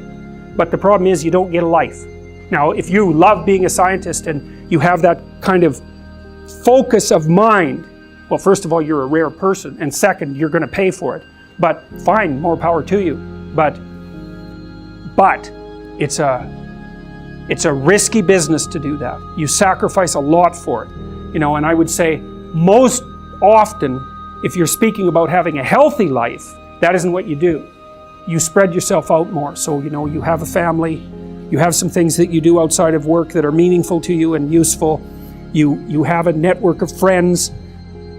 Well, those 3 things alone, or 4 things alone, are plenty to keep you well oriented. And then if one of those things collapses, everything doesn't go. Now, the price you pay for that is the more you strive to optimize that balance, the less likely you are to be fantastically successful at any single one of them. But you might have a very, if you consider your life as a whole, that might be a winning strategy. One of the things Carl Jung said, I really liked this. He thought that men went after perfection and women went after wholeness. So perfection would be stake it all on one thing and look for radical success. Not that all men do that, because they don't, but we're talking about extremes, at least with regards to the men that do that. The wholeness idea is more like, well, I want one thing in my life to be 150%, or I want 5 things in my life to be 80%. Well, there's a lot more richness in a life where you have 5 things operating at 80%, but you're not operating at any of them at 150%. And I really believe this because I've watched men and women go through their careers now for a long period of time. But one of the things that I've noticed is that mostly women in their 30s bail out of unidimensional careers. They won't do them. They won't put in the 80 hours a week that they would have to put in order to dominate that particular area. And it isn't, the reason that they won't do it is because they decide it's not worth it. And no wonder, because why would that be worth it? You have to ask yourself that. It's like, well, you want to be an outstanding scientist. It's like, okay, really, that's what you want. Because that means that's what you do. Because you're competing with other people. They're smart, they're hardworking. And if you want to be at the top, you have to be smarter and work harder than any of them. And working hard means working long hours. It also means working diligently, but in the final analysis, it's also an additive issue. If I'm smart and hardworking and I can crank out for 70 hours a week, and you do it for 30, it's like, in 2 years, I'm so far ahead of you, you will never, ever catch up. And I think maybe part of the reason, too, that women are oriented that way more than men, I think there's 2 reasons. One is socioeconomic status does not make women more attractive on the mating market, but it does make men more attractive. And the second is women's time frame is compressed. Right? Because guys can always say, well, I'll have kids later. And they can say that till they're like 80. Whereas women, it's like, no way, man, you got to get it together by the time you're, let's say 40, but really probably by 35, but definitely by 40, because otherwise it ain't happening. And that's bloody dreadful. There's a sacrificial element in maturation, right? You have to sacrifice the pluripotentiality of childhood for the actuality of a frame. And the question is, well, why would you do that? Well, one reason is it happens to you whether you do it or not. You can either choose your damn limitation, or you can let it take you unaware when you're 30, or even worse, when you're 40. And then that is not a happy day. I see people like this, and I think it's more and more common in our culture because people can put off maturity without suffering an immediate penalty. But all that happens is the penalty accrues, and then when it finally hits, it just wallops you. Because when you're 25, you can be an idiot. It's no problem. Even when you're out in a job search, it's like, well, you don't have any experience and you're kind of clueless. It's yeah, you're young. It's no problem. That's what young people are like, but they're full of potential. Okay, well, now you're the same person at 30. It's like people aren't so thrilled about you at that point. It's like, what the hell have you been doing for the last 10 years? Well, I'm just as clueless as I was when I was 22. It's, yeah, but you're not 22. You're an old infant, right? And that's an ugly thing, an old infant. So, part of the reason you choose your damn sacrifice, because the sacrifice is inevitable, but at least you get to choose it. And then there's something that's even more complex than that in some sense, is that the problem with being a child is that all you are is potential, and it's really low resolution. You could be anything, but you're not anything. So then you go and you adopt an apprenticeship, roughly speaking, and then you become something. And when you're something, that makes the world open up to you again. Like if you're a really good plumber, then you end up being far more than a plumber. If you're a really good plumber, well, then you have some employees, you run a business, you train some other people, you enlarge their lives, you're kind of a pillar of the community, you have your family. It's once you pass through that narrow training period, which narrows you and constricts you and develops you at the same time, then you can come out the other end with a bunch of new possibility at hand. Part of the proper path of development in the last half of life was to rediscover the child that you left behind as you were apprenticing. And so then you get to be something and regain that potential at the same time. You're in the situation that you're in right now, and that's not good enough. And so that's another thing that's kind of interesting about people, is they're chronically dissatisfied with the way things are. Well, that's okay, because you wouldn't be motivated to move forward if you weren't chronically dissatisfied with the way that things are. But it's kind of annoying, because you might think, well, why aren't you just happy with what you have? And the answer to that is generally, because I don't know if it's going to last. And so that's part of it. And the other is, well, if the situation shifted a bit, maybe I'd have more options. And some of that would be, it would last longer, it'd be more stable, it'd be more promising. And so you can say, well, you should be satisfied with what you have, but it's kind of really a stupid thing in some sense to tell human beings, because no matter what you have, it isn't going to solve your fundamental problem. So the problem isn't going away, and you can't just fool yourself into saying, well, what I have is great. You could say, I could have a hell of a lot less, and that would be bad, and most people have a lot less than me, and I should be grateful for what I have. That's fine, that's perfectly reasonable, but you're stuck with this chronic sense of unfinished business, and the reason for that is, well, you're permanently vulnerable, so how could it be otherwise? And even if you've got your problem solved, then there's 3 or 4 people in your family that by no means have got their problem solved. So the problem of problems never goes away. That's a good thing to know existentially too, because it helps you calibrate your life properly. Because you might be thinking, well, if I just got everything together, I'd hit some plateau of satiation and stability, and then I would just be there. It's like, no, that's never going to happen. It's never going to happen. So you might as well just forget about that. Well, maybe you want to push your damn rock up a hill. It's going to roll down again. It's like, what are you going to do? Just sit there by the rock? It's okay to be active, even if the problem you're trying to solve is not fundamentally solvable. That doesn't mean it isn't worth trying to solve. And you guys should listen to this, because I know what I'm talking about. If you happen to be creative, if you're a songwriter or another kind of musician or an artist or any of the other number of things that you might be, find a way to make money and then practice your craft on the side, because you'll starve to death otherwise. Now, for some of you that won't be true, but it's a tiny minority.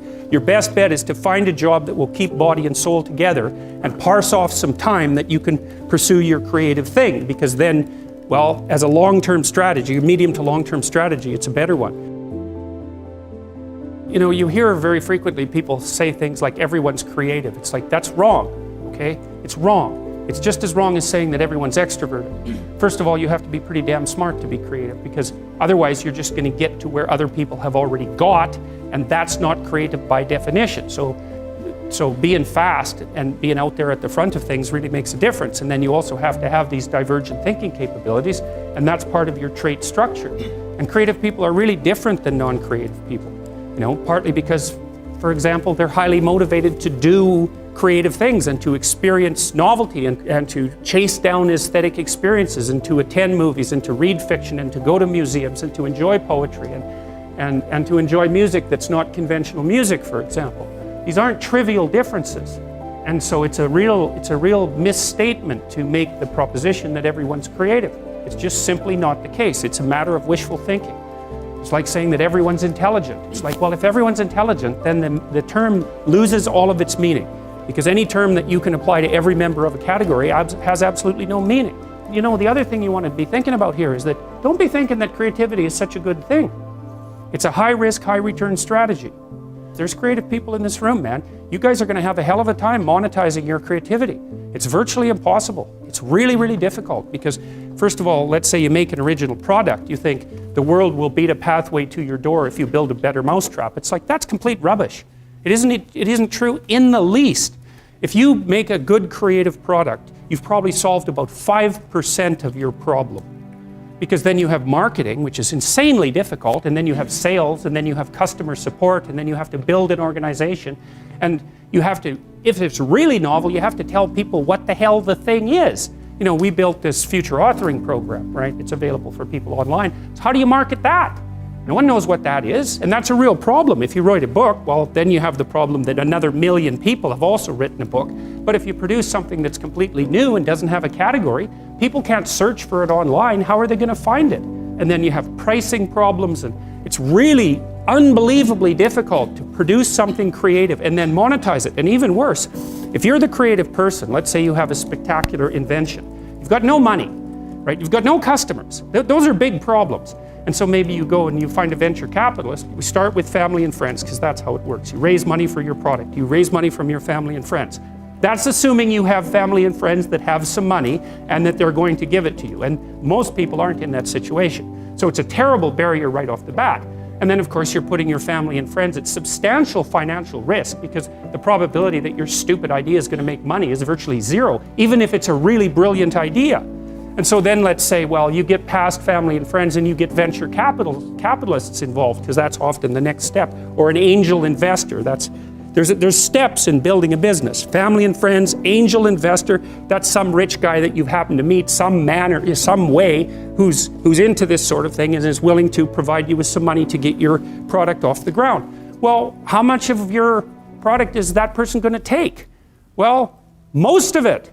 And no wonder, because you don't have any money. How are you going to bargain for control over your product? He'll just say, well, do you want the money or not? And if your answer is no, then he'll go and do something else with his money. It's not like there's no shortage of things that you can do with your money. There's a million things you can do with it. So you're not in a great bargaining position. And then if you get venture capitalists involved, they'll take another big chunk, and maybe if they're not very straight with you, they'll just throw you out, because maybe by that point in the company's development, you're nothing but a pain in the neck, because what do you know about marketing and sales and customer service and building an organization and running a business? Like, you don't have a clue, so why do they need you? So even if you're successful at generating a new idea and you put it into a business, the probability that you, as the originator of the idea, are going to make some money from it is very, very low. So don't be thinking that creativity is something you would want to curse yourself with. Now, it's not all bad, because it opens up avenues of experience for creative people that aren't available to people who aren't creative. But it definitely is a high-risk, high-return strategy. So the overwhelming probability is that you will fail. But a small proportion of creative people succeed spectacularly. And so it's like a lottery in some sense. You're probably going to lose. But if you don't lose, you could win big. And that keeps a lot of creative people going. But also, they don't really have much choice in it, because if you're a creative person, you're like a fruit tree that's bearing fruit. So you don't really you can suppress it, but it's very bad for you. The creative people I've worked with, is if they're not creative, they're miserable, so they have to do it. But there's real joy and pleasure in it, and psychological utility. But that doesn't necessarily mean that it's it's certainly not a conservative strategy for moving forward through life. what does it mean to think creatively? It's something like this. Imagine that I tossed you out an idea, and there's some probability that when I toss you that idea, that will trigger off other ideas in your imagination. So you could think about it as a threshold issue. If you're not very creative, I'll throw you an idea and hardly any other ideas will be triggered, and the ones that will be triggered are going to be very closely associated with that initial idea.